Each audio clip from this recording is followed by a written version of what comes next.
Buenos dias, Gunners Collective. Back at it, you already know, like a motherfucking smack addict, right? And as you can tell by that thumbnail, no, not that one over there, that one right there, we're talking about the S.H.U, the Security Housing Unit, right? But not necessarily the S.H.U in California that everyone talks about, that any convict that's been about his shit has done time in. We are talking about out-of-state S.H.U programs, because I've been out of state. For anyone that knows my story, they know that Gun did a little bit of penitentiary time. Out of state, the wiggleization was real. The determination was even realer. The gangsterism was the realest, right? I had to do what I had to do to make it necessary for me to be a YouTuber. Bang, bang, right? I did what I had to do. Anyways, so I picked up a case out of state, man, for a pegada. I got caught up, man. I was a few months to the gate. What had happened was Vato disrespected me. I felt that if for no other reason, I should go hammer time on him. Stop. Hammer time, right? And I made it happen. Picked up a piece and did my thing. The wiggle was real. Of course, I went straight to the oil. After being told on numerous times, I go straight to the oil, right? Vato like, it was the gun, right? Fuck, dispensa la tira. I pick up a case. And one thing led to another. A little bit of luck comes, a whole lot of shutting the fuck up. And I ended up picking up a few more extra years on top of my sentence. So now what happens is I got sentenced to a year in that oil.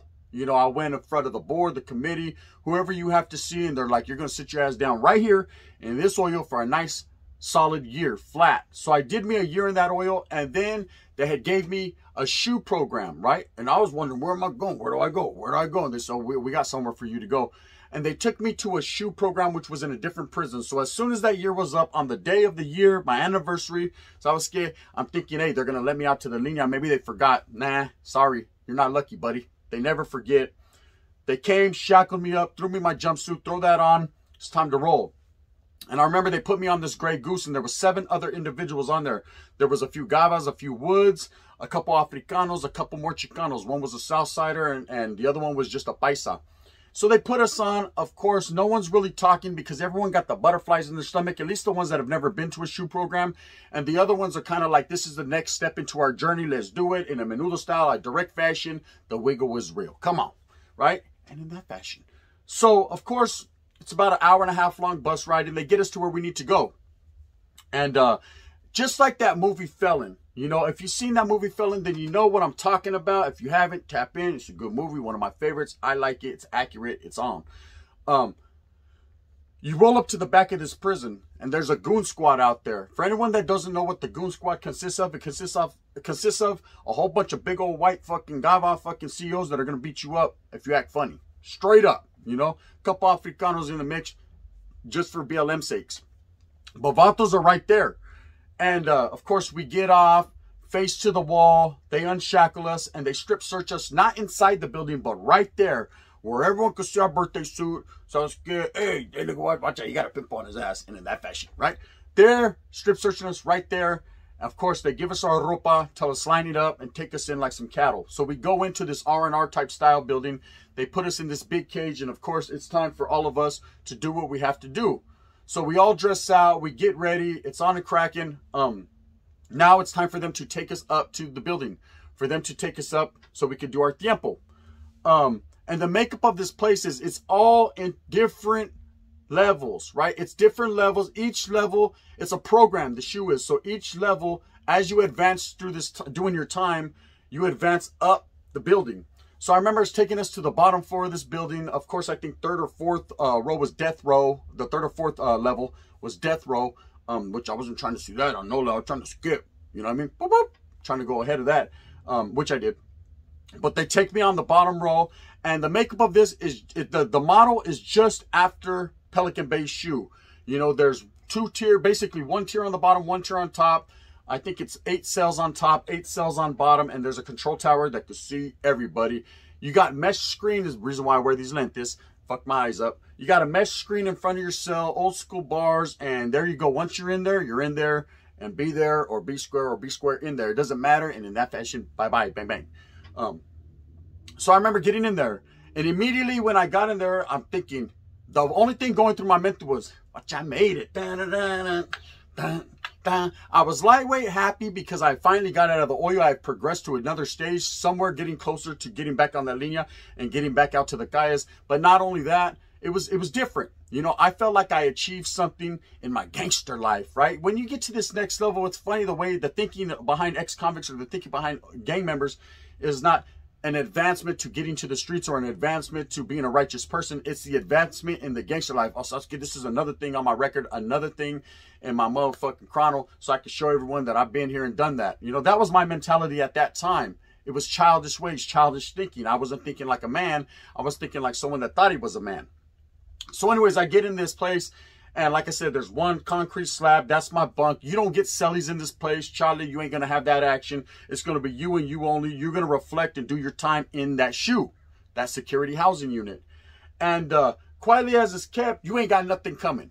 You're going to get a little bit of riffraff canteen, just enough to sustain you to the next week when they do cantina again. And hopefully you got some feria, because if you don't, pobrecito, they're going to have your head up your ass faster than a rabbit gets fucked. You're going to be doing bad. You're going to be bumping baking soda breath, brushing your teeth with baking soda. So it gets rough in there. And there's been plenty of times baking soda have touched these teeth. So I don't even got no more enamel. I don't even know what that is. But this is how it is. You're sitting down. You know, will I say it's dangerous in the security housing unit? Yes. They got dangerous individuals there. Now, of course, people think, you're in a cell, Holmes. No one could touch you. There's 2 fucking doors. No one can get to you, so whistle while you work. The wiggleization is real. Motherfuckers will reach out and touch someone no matter where you're at. They're going to show you how they do it. But I remember getting there, my first night, they fucking I get there, an hour later, we get our meal. I don't know how to act because the food is much better than the place I came from previously. So it's like, oh man, new food, bigger portions. Oh yeah, I could do this all day. Just leave me here. Let's get, hey, watch out. Hello? Hey, guess what? They moved me to the S.H.U. Yeah, they feed us good right here. Better than the last place. Yeah. Hey, you just leave me here. No, I don't want to get out. Steak? Would you say steak? Man, I wish I was home right now. Right? Yeah, I'll hold. This is how it is. This was the mentality. I was happy because it was different. But I remember as soon as I got there, my neighbor hollers over. He bangs on the wall. He's like, hey, are you a homie? I said, hey, where you from, bro? And he was like, Sacra. He said, are you a homie? I said, yeah, from Merced. Orale, watcha. He was like, hey, bro, make a linea. So I make a line. Of course, immediately he shoots over his lockup order, his 115, and likewise, I do mine right back. Of course, a lightweight 5-on-5. Now, you got to understand, in this state, the political makeup of the Norteños was totally different. We were sporadic in places. There wasn't a lot of Norteños. There wasn't a chain of command. There wasn't really functioning going on. Those who knew, and those who didn't, well, I guess they never would. But of course, me and him start chopping it up. I find out he's from Sacra. He's a good homeboy. He's righteous. He got caught in he got caught for a pegada in a different place, and it's all good. So now he gives me a little roster, kind of the makeup of the building program, how they do it, what's happening, who does what, shower times, all that. And so what happens is, in the first cells up top, you had him. He was in the corner. Then my cell. Then you had an Africano, and then there was a Uso homeboy, and I think a Gava. And on the bottom, it was a couple Gavas, a couple Southsiders, an Asian cat, and another Africano. So they kept it kind of dispersed. They kept it kind of mixed up. You know, a little bit of everyone. And let me tell you the difference between the S.H.U and the oil that I just come from. Now, in the oil, you got people hoop banging, hoop riding, banging on the cells all night, bumping baking soda breath on the bars, talking shit, J-catting out. You got vatos suiting it up with the cops as people will pop their sprinklers, water everywhere, baby oil they throw. They're fighting with the cops. The goose squad's coming in, knocking them out. It just was repeated every day. You had a lot going on. And you got people in the oil coming in and going out. Coming in and going out. And the people that are doing a long time there, we call them lifers in the oil, right? We're just sitting down for at least that solid year plus. We're seeing all this movement, man. We're just trying to do our own thing. Shit, I was just trying to read me a Louis L'Amour book. I wasn't trying to do too much. But vatos are coming in. They're wreaking havoc. They're not tripping. And it seems like, damn, man, they're just releasing these vatos right back to the linea. Whereas I have to go do all this time. But I guess, I mean, it'd be like that sometimes. Bang, bang. But it's different in the S.H.U. You know, the security housing unit's much different. It's a lot quieter. A lot more convicts doing their time. A lot more people that have been around for a while. A lot more people that are in there on some serious charges. You got vatos in there that are still fighting cases. You got vatos in there that are doing life, sitting down all day. You got vatos in there that just don't give a fuck. If that fucking door pops, it's on, let it be on, G. On some real life shit. Period. Plain and simple. It doesn't get no realer. But for the most part, it's very quiet and everyone's functioning. Of course, you see the lineas flying, people doing their daily activities. Like I said, it was a different state, so a lot of different political things were going on, things that I was unaware of at that time. But a lot was cracking, you know. I can't sit here and tell you everything that was cracking because I don't know. But for the most part, what I do know, I was sticking to myself with the righteous little homeboy that I had right there. And we were just programming. Like I said, single man cells, there's not much you could do. So he gives me the rundown. He's like, this is how it goes right here in this S.H.U. He was like, we shower twice a week. You know, every other day between that, you already know what it is. Bird bath. If you don't want to take a shower, that's on you. If you don't want a bird bath, sounds good, then you're going to smell like a buffle. But we take showers every 2 days. We get yard on the days in between, which was funny. I was like, damn, we get more yard than we do showers. We got yard 3 times a week and showers only twice a week. So I was scared. I didn't understand that. But that's the way it went. We ate 3 times a day. They would bring your meal to you in the morning and give you a sack lunch at that time. And it was up to you how you determined up to you how you fucking ate. You know, you had to set a pattern and do it righteously. I'm going to give you guys the rundown right now. And then, of course, you got chow at night. And that was it. That was programmed. That's what you got all day. Nothing else. Every once in a while, a Placa will walk up and down the tier with some books. And you get a few books. You get to pick. He'd be like, hurry up. He wasn't playing the shit. You got about 30 seconds, so you had to be quick. So it's got one D. Coots. Order to Sidney Sheldon. Order to the Art of War. Right? You had to be on your shit. If not, he'll walk on by. He wasn't playing. There was no fucking sitting there and chopping game. The placas that they had working there was one sergeant that was actually real cool. He would come. He would actually pass for us. You know, if we needed to pass envelopes to the homeboy, or we needed to shoot a little toothpaste or a jabon, or whatever the case may be, a sopa, he would do that. Righteously, he would do that. He just, hey, man, the vato was just doing his pinchy job, right? He just wanted to come do his job. And, of course, he would chop it up with a few people. He was cool. He's one of those CEOs, man, when you seen him come on, you're like, okay, the atmosphere is more relaxing because, you know, the vato ain't going to go out of his way. If we're fishing, whatever, he's going to walk over the lineas. Just do it. As long as he don't have to do no fucking write-ups or no paperwork, you're not going to make his job harder. Hey, man, don't fuck with me. I won't fuck with you. That was his mentality. But he was also cool to chop it up with, you know. He would tell you kind of what was going on in the calles, a little bit of the news that was happening, you know, because when you're in the S.H.U, you're cut off from the world. You know, it's dark in there. It's mysterious, right? You don't know what's going on, and you're focused on what's in front of you. You're not focused on what's going on out in the guys. It's a whole different world. You're inside of a world, outside of a world, right? So where life is out here, then you have prison that's in there, and then you got the S.H.U that's way deep in there in the dungeons. So you're worried about the crocodiles floating around that motherfucker, right? You're doing your thing. But he would chop it up. Funny story about him is he was cool, man. I remember the last day he came by my cell and I hit him up. I was like, hey, what's up, Sergeant? Was cracking with it, right? And he's like, yeah, man, it's the last day you're going to see me. I'm going to go to this other facility. It's a women's facility. I said, is that right? What are you going to do over there? I'm going to be a captain and this and that. I said, all right, man, congratulations. You know, you're moving up in the world, man. Just stay righteous and be real to who you are. You know what I mean? Because you're a righteous dude. Ain't no doubt about that. And he said, nah, don't even trip. You know how the wiggle was real, gun, right? Hey, well, the wiggle was real because about 2 months later, I ended up getting a subscription to the local newspaper, and I seen him on the front page looking like this, right? Vato gets locked up for having sexual intercourse with other inmates there at that place.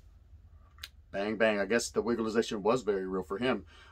Whatever the case may be, man, that was his plight, his thing he was having to go through, but it was just a trip to see a familiar face and say, damn, he was over there getting it, right? His pull-up was real, his pull-out game wasn't, and that's how he got found out.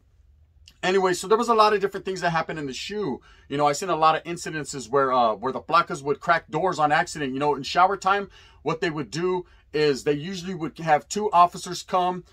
You'd have to put your hands outside of the sally port. They'd hook you up to a chain and they'd escort you to the showers. But every once in a while, you would get a placa on that just was a little too trusting. Maybe he was a rookie. He didn't know what time it was. He didn't know what the fuck he was doing, right? And so what he would do was he would just pop your cell door, right? He'd be like, hey, go to the shower. He'd be trusting. And for the most part, 9 times out of 10, everyone just wanted to get their shower homes. They were smelling like fucking, Badusi juice. And so they just wanted to get their shower. So Vato would be like, okay, what about me? Hey, Pac-Man, me, man, right? Orale. Bam, shower time. He'd pop the door. You'd go out, jump in your shower. Of course, there was a shower, a central shower that was located in the middle. No one could see you. There was a little door. You go there, you clean your pipa, and you're good, right? But watch out. What people would do is a lot of people had issues. You know, I remember one time a Gava comes and he doesn't like Africanos for some sort of reason. And the Africanos know this. So they're going to make their next move, their best move. And says, okay, you got to go, buddy. Right? So the Africano comes out. he's like, hey, it's my shower time, cell 3B, right?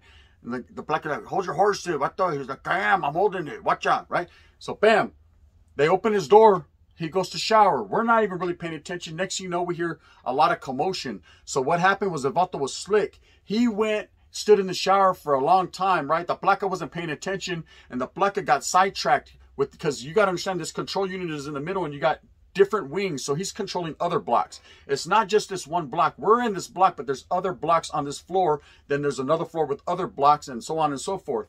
But the Africano went and stood in front of the white boy's door and said, hey, pop my door to go back in. So when they popped that door, walk on by, right? That's what the white guy wished he would have done. He went in there, dick swinging everywhere, and pretty much almost decapitated this individual. But it happened. You know, it happened, and the placas got caught slipping, and of course, we never seen that vato in the control tower again, and the Africano picked up a new case, and the white guy, you know, had some extra holes to breathe out of. That's just the way it went down in that particular incident. But I've seen a lot where the placas would get caught slipping. They'd bring individuals out. One was going to medical, another one was going to the yarda, and I'll tell you about the yard right now. And it was just on and cracking. You know, they'd get off. There'd be a lot of headbutting. You know, rip that farmer's head off. They were doing all that, just like that movie. The get down was real. I myself never had an incident where my door popped, but me and the homeboy already talked about it. If the door was to pop and there was any enemigas out there or anyone that posed a threat to our safety and security, we were going to get off where we were mad at. You got to understand, this was a different state. This was not the policies of California where it was a stand your ground defense stance with the Southsiders. It wasn't one of those. It was pretty much on site, get off where you're mad at, and you were always mad because you were in the oil or the shoe, and that's what it was. But it never happened. You know, I never had to go through that. I've seen vatos get speared with homemade spears. I've seen vatos get feces thrown in their face or thrown on them. Just a lot of different things. And it would be crazy because I would never hear people woofing on each other. There was never really none of that. I mean, I heard it a couple times, and I'll tell you a little story on that. But for the most part, you would never hear people talking shit, but I guess they were writing it down. I got something for you, puta. Watch out. Fuck your baby mama, right? Hey, shut your knee down. Oh, fuck my baby mama? I really fucked yours, right? And it'd just be crazy, back and forth. But we would never hear it on the tira, so no one really knew what the business was. But there was a lot of shit happening. And so I remember one time this Africano rolls up. He rolls up, and my cell had just got cleared on the other side. And there was a gava next to me at this time. The homeboy had already went up to the next level. You know, you progress, like I said. And so the Africano rolls up, and he got into it with the white guy next to me. And they were talking back and forth. And I remember that was an incident. That got settled down. But what happened was the same Africano, maybe a couple of days after getting into it with this gava, he hollers down to someone else, right? Well, he didn't know he was hollering down to a big old uso, a big old brother, right? This uso was probably about 400 to 500 pounds, probably one of the biggest guys I've seen in real life in my whole life. And this Africano didn't know it. He didn't know him. So they get into a lightweight verbal beef where the uso's more quiet, more calm, and he's telling him, look, bro, I'm going to go in the yard tomorrow, and I'll let you take a look at me. And when you see me, bro, if you want to apologize, that's cool. If not, that's cool too. You know, we'll hit this linya together. Because for the most part, when you got out of that prison or got out of that SH.U, they would kick you out right to that main line. So he's like, we'll see each other. It's only a matter of time. And the Africano dude was like, yeah, all right, blood, whatever. And still wolfing a high-power shit, you know. And what happened was, they come to the fucking Samoan cell the next day, and, you know, everyone's on their doors wondering what's going to happen, if they're going to wolf or whatever. You know, a little excitement. We don't get no fucking excitement there in the SH.U. And the vato comes out of his son. And the Africano's talking to me next door. He's like, man, who is this cat? I said, oh, you're going to see right. Oh, you going to know. Oh, you better ask somebody, right? Finally, the Rock has come back. The vato's coming back. You going to see, right? And I'm thinking to myself, shit, you don't know. The placa's like, hey, we're going to need 3 pairs of handcuffs for this one. The Africano, I can hear him over there go, what the fuck? They bring him out. He kind of looks up. He's like, what's up, Sully, right? And the Africano's like, hey, I said by his brother. It's all good, man. I didn't even know that was you, bro. Yeah, I heard about you. Whoop-de-whoop-whoop. Man, the breakdown was real, right? The wiggleization on that breakdown was indubitably real, right? He broke it down. That's what it was. I'm not going to sit here and say the vato wasn't about his business. He wasn't a down individual. He knew better, so he would do better, you know, and that was it. Plain and simple. But let me tell you about that yard. So the yard is just like the pictures you see on the internet. If you Google it, S.H.U yard, it was concrete slabs all the way around. If you looked way up in the sky, probably about 20 feet high, there was a mesh screen up top, and maybe every once in a while you could see a crow. And if you happen to look up any shit on your face, then you felt like you were doing something. But that was it. But I remember that there was a drain. And that drain, excuse me, this was when I was on the third tier, on the third level. The drain right under us was death row. So I would holler down to death row. There was a couple people, individuals that would happen to have yard the same day I went on yard, because it went by your cells. And we would chop it up. We developed a relationship as far as a friendship, you know, just talking through the drain. These guys were lifers. These guys were on death row. They were never getting out. They were going to be executed one day. Someday they'll be together. So we'd chop it up. Cool people. Every once in a while when that sergeant did come and he was cool, I would shoot him a bag of Taster's Choice or whatever I had on Cantina to shoot to the homies on death row. And likewise, they would shoot me shit. We just, after doing time, when you're doing time and the hardships that everyone goes through, everybody kind of looks out for each other. That's just the way S.H.U terms are, S.H.U programs are. You know, of course, you're going to have some standoffish individuals that just want to do their own tiempo. They don't want to be bothered by anyone. It's cool. Hey, watch out. We don't because you're bad and bougie. Because you're bad and bougie, right? They're going to be all bougie and they want to do their thing. But for the most part, everybody is one big community. You just got to look out for each other. That's why you don't hear no woofing. That's why you don't hear no yelling. Ain't no one trying to put up with that. You got a whole bunch of hitters sitting here in one area, man, that will hit you, and everyone knows that what they will do. Everyone's aware that everyone's down to do whatever they have to do. Anyways, I graduated out of that S.H.U term. Of course, got kicked back onto the main line. That was just my wigglization in out-of-state S.H.Us. They're not much different from the state of Califas in the makeup of them. Now, politically, it's a totally different animal. You know, you have to be there to know it, to see it, and it is what it is. But as far as out-of-state S.H.U programs, and I only went to one, it wasn't like I was fucking in all 50 states, so I can't speak on all of them. But I'm saying this one was what it was. There are other states, man, where I heard that they got different type of housing, different type of facilities, different type of wigglization is set up for the way they got it, the way they run it. Can't call it like an alcoholic, but what I can tell you was this place that I went wasn't that bad, but wasn't that good either. I hope that you move fast with a purpose. I hope that you get everything that you want coming to you. Remember, at the end of the day, it's all about getting out there and hustling for your familia. The holidays are coming, man. Look out for one another. Reach your hand out. Extension, man. Extend your hand. Pay it forward. Show love to the raza and to all the gente involved, because at the end of the day, we are all we have. Or you could go to the S.H.U and then you'll see the big gusto and you'll be like, hey, it's all good. One love. The gun. Bang, bang.